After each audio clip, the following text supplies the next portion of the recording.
মানুষ মনে করে আমি যেভাবে চিন্তা করি অন্যজনও মনে হয় সেভাবেই চিন্তা করে। কথাটা বললাম কেন, সেদিন আমি আমার চেম্বারের সামনে আমার এক সিনিয়র আপার সাথে যখন বলছিলাম আমি আম ভর্তাটা কাঁচামরিচ চিনি দুধ দিয়ে খাই, উনি এমন ভাবে অবাক হলো মনে হয় যে আমি অষ্টম আশ্চর্যের কিছু কথা বলেছি। আর আমার কাছে ধারণা ছিল এমনটাই বুঝি মানুষ খায়।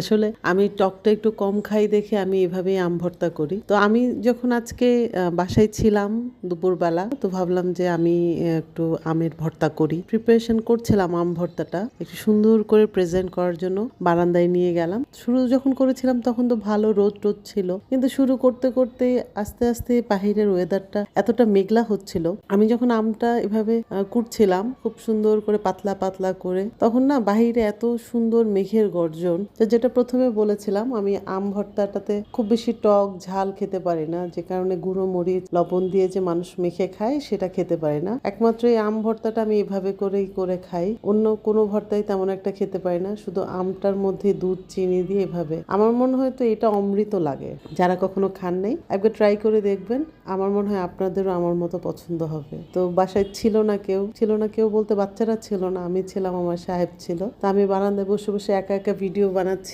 আর এই আম ভর্তা বানাচ্ছি। তো বানানো যখন হয়েছে সে তো টের পেয়ে চলে এসেছে একদম হাজির, মানে তার সাথে আমি খাওয়াই পেরে উঠি না, মনে হয় যেন কম্পিটিশন লেগেছে। তাকে জিজ্ঞেস করলাম কেমন হয়েছে, তার মুখেই শুনুন সে কি বলে।